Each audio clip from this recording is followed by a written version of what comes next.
तो नमस्कार साथियों, मैं प्रशांत बौद्ध। और साथियों, आज हम बात करने वाले हैं हिंदू राष्ट्र के बारे में।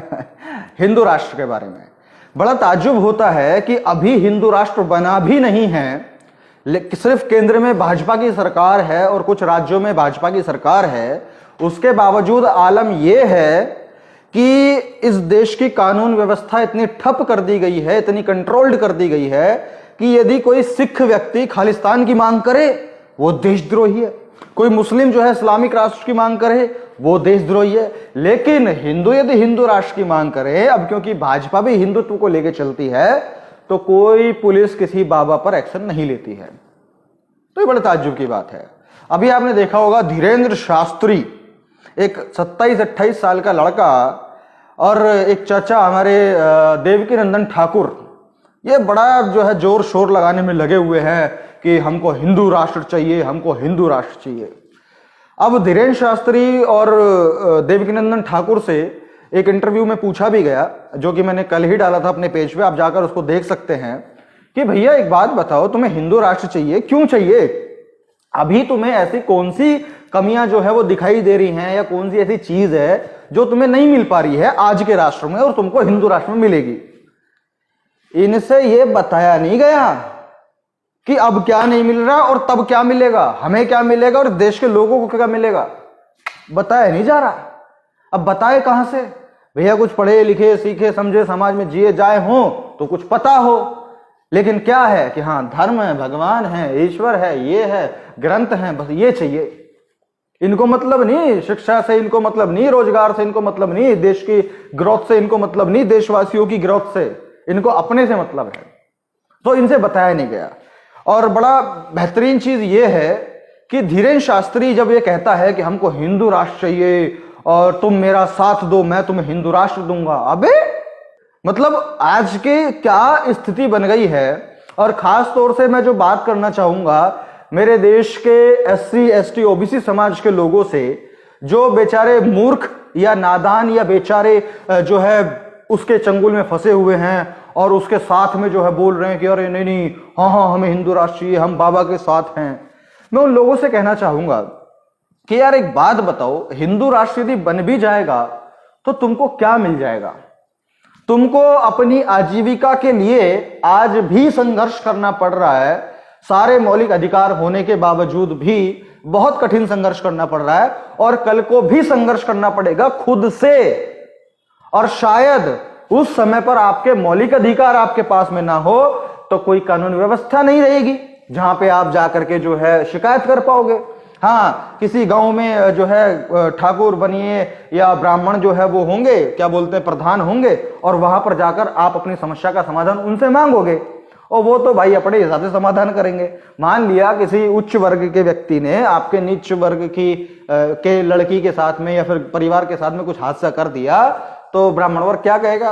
अरे अच्छा ऐसा कर दिया, चल बेटा 10 उठक बैठक लगा ले, चलो मामला खत्म। देखो भाई सजा मिल गई, दे दी ना हमने, हाँ ठीक है। उसके बाद में यदि निचले वर्ग ने कुछ उचले वर्ग का नुकसान कर दिया तो सजा क्या होगी क्या नहीं होगी, ये शायद आप अभी सोच भी नहीं सकते हैं। अच्छा, ये इतनी गंभीर स्थिति में आपको क्यों बता रहा हूं? वो इसलिए बता रहा हूं, चलो हिंदू राष्ट्र तो अभी बना नहीं है और शायद ना कभी बन पाएगा, लेकिन भाजपा जो इस देश में आई, केंद्र में आई, तमाम राज्यों में आई, वो किस चीज को लेकर के आई? और आज तक भी वो क्या दावा करती है कि जी भाजपा जो है वो हिंदू धर्म की समर्थक है, भाजपा जो है वो हिंदू धर्म को सुरक्षित करके रखी है, हिंदुत्व जो है वो भाजपा की वजह से ही बचा हुआ है, और भाजपा की वजह से ही राम मंदिर बना है, और बीजेपी की वजह से ही सब कुछ बढ़िया बढ़िया हो रहा है, चल रहा है, देश में विकास हो रहा है। अच्छा, तो अब मैं सवाल फिर से पूछना चाहूंगा अपने उन मूर्ख और बेचारे SC ST OBC समाज के लोगों से, जो इन लोगों का इस बात में समर्थन कर रहे हैं, कि एक बात बताओ भाई, देखो मुझे जनरल वर्ग से कोई मतलब नहीं है, क्योंकि हिंदू राष्ट्र बनने के बाद में उनकी तो मौज ही होनी है, तो भाई वो तो चाहेंगे कि हिंदू राष्ट्र बने, लेकिन जो लंका जो लगेगी, जो डंडा जो डलेगा, वो तुम्हारे पिछवाड़े पे लगेगा। तो इसीलिए जो मेरा सवाल है वो आप लोगों से है, भाई भाजपा इस देश में है, आप लोग समर्थन कर रहे हो भाजपा का, मोदी जी का और RSS का, सबका। अभी पेट्रोल पंप पे यदि मैं पेट्रोल डलाने जाता हूं तो मुझे पड़ता है 100 रुपए लीटर, ठीक है। अब यदि आप जाते हो तो आपको कितने का देगा वो? 100 रुपए लीटर। लेकिन यदि आप उसको बताते हो कि हाँ भाई मैं कट्टर हिंदू हूं, मैं धार्मिक हूं, मैं सनातनी हूं, कट्टर सनातनी हूं, और मैं फला बाबा के चरण चाटता हूं, मैं उनकी सेवा करता हूं, मैं उनका भी सेवक हूं, मैं भाजपा का समर्थक हूं, उसके बाद में आपको कितने रुपए लीटर मिलेगा तेल? तब भी 100 रुपए मिलेगा। 95 रुपए लीटर तक भी नहीं मिलेगा। मैं बहुत डिस्काउंट की बात नहीं कर रहा, जो हमें पहले मिलता था 60, 65, 70 मान लो, उसकी बात नहीं कर रहा। 95 रुपए लीटर तक नहीं मिलेगा अपनी पूरी आइडेंटिटी बताने के बाद भी। अच्छा, गैस सिलेंडर 400, 450 से विद इन कुछ ईयर्स वो पहुंच गया 1200, 1250, 1300। अच्छा, मुझे तो उतने का मिलता है क्योंकि मैं तो भाजपा विरोधी हूं और मैं ये जो इनकी विचारधारा है इनका विरोधी हूं, तो मुझे मिलेगा 1250 का। अच्छा, यदि आप सिलेंडर वाले को बोलो कि भैया मैं कट्टर हिंदू हूं, कट्टर सनातनी हूं, मैं धर्म रक्षक हूं, और मैं फला बाबा के चरण चाटता हूं, मैं उनका भी सेवक हूं, मैं मोदी जी का समर्थक हूं, सब कुछ है, आपको कितने का मिलेगा? उतने का ही मिलेगा। आज के डेट में टमाटर के रेट 150 से 200 रुपए किलो तक पहुंच रहे हैं। अगर मैं लेने जाऊं तो मुझे 200 रुपए किलो मिलेगा, आप जाओगे तो आपको कितने का मिलेगा? पूरी आइडेंटिटी बताने के बाद भी 200 रुपए किलो ही मिलेगा, आपको 5 रुपए का भी डिस्काउंट नहीं देगा। यानी कि आप लोगों को एक बात यह समझनी चाहिए कि इस देश में आज संविधान लागू है, पूरी कानून व्यवस्था है, कानून प्रणाली है, आप सभी लोगों को, इस देश के सभी लोगों को समानता का अधिकार है। जो लोग पिछड़े थे उनको लेवल अप करने के लिए कुछ स्पेशल अधिकार दिए हैं ताकि जो समाज है वो बराबरी के साथ में आगे बढ़ पाए और अपनी तरक्की जो है अपनी काबिलियत के अनुसार जो है तय कर पाए। और जो आज की आपकी आजीविका है उसको जीने के लिए जितनी भी चीजें आपको चाहिए, अब चाहे भाजपा की सरकार हो, चाहे कांग्रेस की हो, चाहे सपा हो, चाहे बसपा हो, चाहे कोई भी सरकार हो, आपको अपनी आजीविका की सारी चीजें खरीदनी पड़ेंगी अपनी मेहनत से, अपनी कमाई से। कोई भी मोदी जी, कोई भी ये धीरेन्द्र बीरेन्द्र शास्त्री, कोई भी देवकीनंदन ठाकुर, कोई भी हिंदू राष्ट्र का कट्टर समर्थक या जो संगठन चला रहे हैं बड़े बड़े, कोई भी आपके घर में आकर आपको 500, 1000 रुपए नहीं देने वाला। यानी कि आज जब सब कुछ बढ़िया है तब भी आपको अपनी आजीविका चलाने के लिए आपको खुद संघर्ष करके चीजों को आगे बढ़ाना है, मैनेज करना है। और यदि कोई अत्याचार, अपमान या लूटपाट या किसी भी तरह की कोई घटना घटित होती है या कोई आपको लगता है कि ये मेरे मानव अधिकारों के विपरीत है, तो आपके पास में अधिकार है कि आप पुलिस में जाकर के शिकायत दर्ज कर सकते हैं और वो आपकी शिकायत पर एक्शन लेंगे। लेकिन भविष्य की जो संभावनाएं हैं हिंदू राष्ट्र की, तो भाई साहब वहां पे तो ऐसा नहीं होगा, कतई नहीं होगा।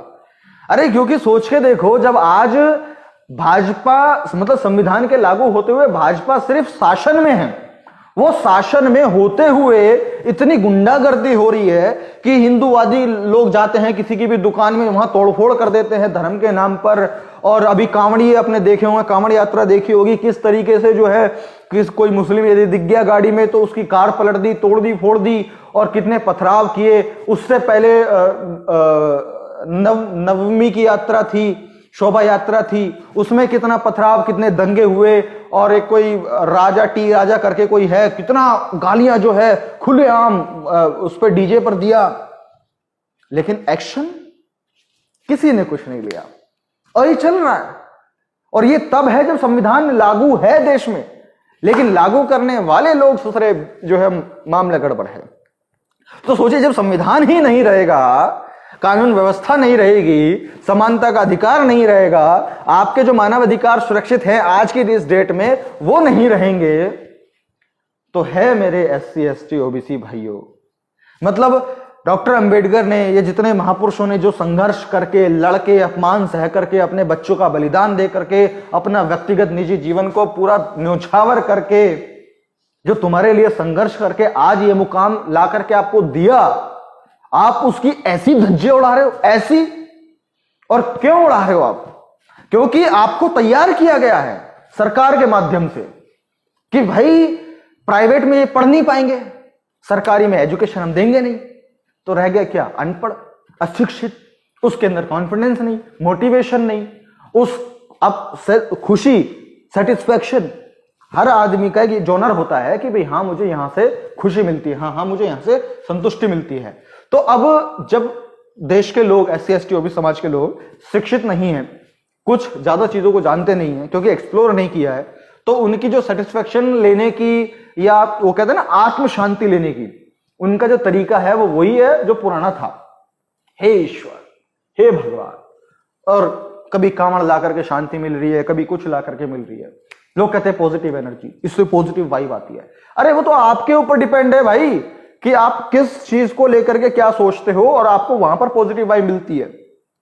मैं तो नहीं जाता मंदिर में, मैं तो नहीं जाता जल लेने, कांवड़ लेने, मैं तो नहीं जाता किसी केदारनाथ में या इधर उधर उधर, और आपको क्या लगता है मैं अशांत हूं, मुझे शांति नहीं मिलती? मिलती है, लेकिन मेरी जगहें अलग हैं और जगहें वो आज के हिसाब से हैं।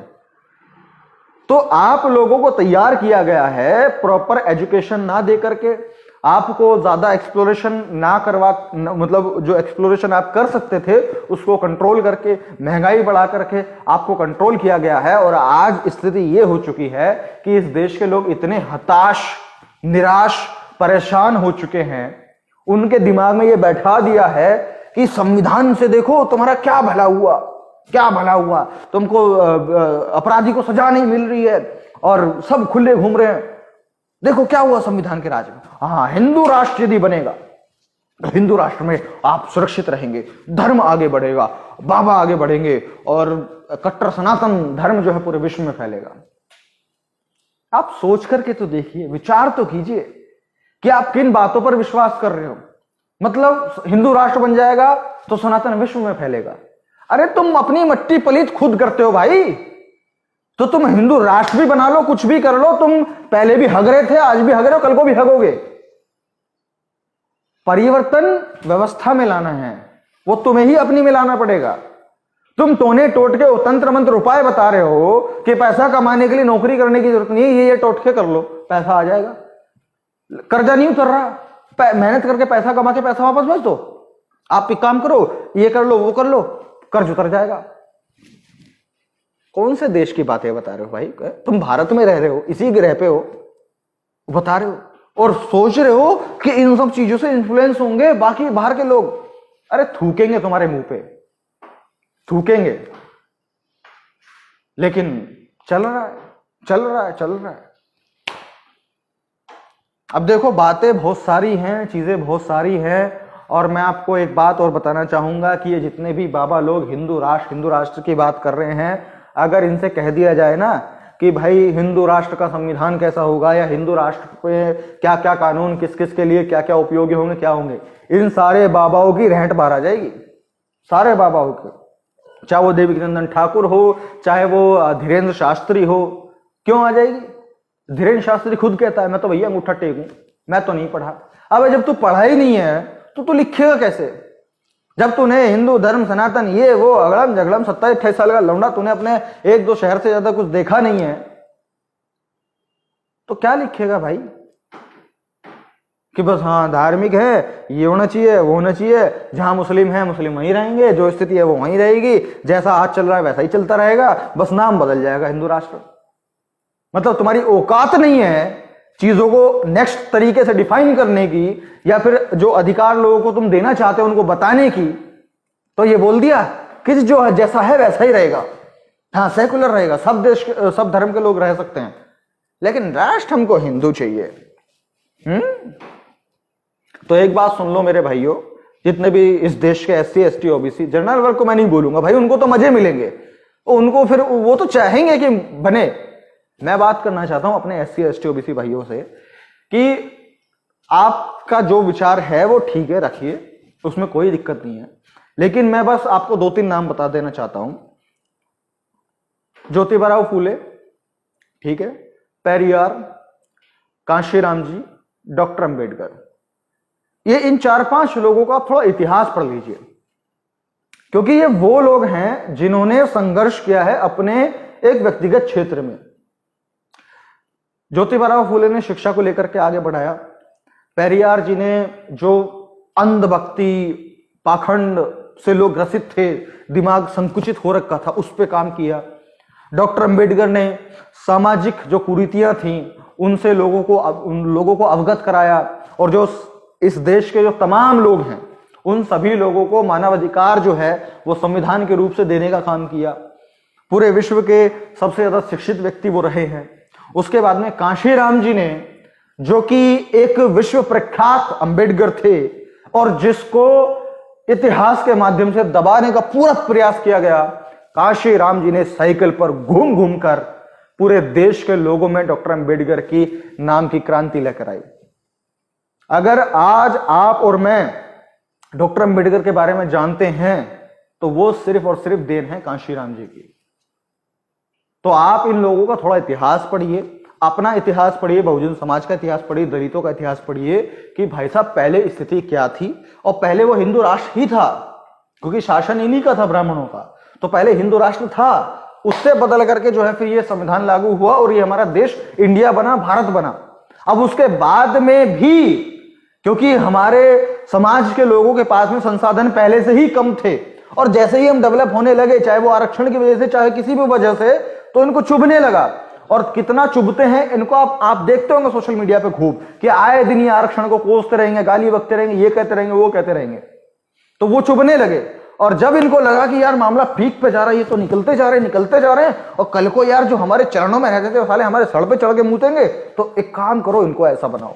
तो इन्होंने पूरी व्यवस्था बनाया, और व्यवस्था बनाने के बाद में आज माहौल ऐसा बना दिया गया है कि आप ही लोगों को तैयार कर दिया, जिस संविधान से आपको स्पेशल राइट मिलते हैं अपने जीवन शैली को आगे बढ़ाने के लिए, आप ही को ऐसा तैयार कर दिया कि आप खुद उस संविधान के विरोध में जाएंगे और आप एक नए संविधान, एक नए ग्रंथ की लागू करने के लिए बोलेंगे। तो इसीलिए भाई साहब ऐसा है कि समय से पहले सोच विचार कीजिए, चीजों को देखिए, 2-3 तरफों से देखिए, एक तरफ मत देखते रहिए कि बाबा क्या कह रहा है। अरे भाई, उसको कहने के लिए पीछे से फंड हो रहा है। एक 27-28 साल के लौंडे के पास में इतना पैसा नहीं है कि वो इतने बड़े बड़े पंडाल लगा करके जो है सब कुछ कर ले। हनुमान जी नहीं दे रहे उसको पैसा, उसको लोग फंड कर रहे हैं, उसको लोग पैसा दे रहे हैं। अब जो फंड दे रहा है, जो पैसा दे रहा है, वो बेवकूफ नहीं है, गधा नहीं है जो करोड़ों रुपए दे रहा है। वो 10 करोड़ लगा करके 100 करोड़ निकालने का प्लान बना करके बैठा है। यह बात आपको समझनी पड़ेगी, सीधी सी। तो ठीक है साथियों, अगर आपको समझ में आती हैं ये बातें तो समझिए, और इस देश के अन्य समाज के लोगों को समझाने के लिए, बहुजन समाज के लोगों को समझाने के लिए इस वीडियो को शेयर कीजिए। मैं प्रशांत बोध मिलता हूं आपसे अगली वीडियो में, तब तक के लिए बहुत बहुत शुक्रिया, धन्यवाद।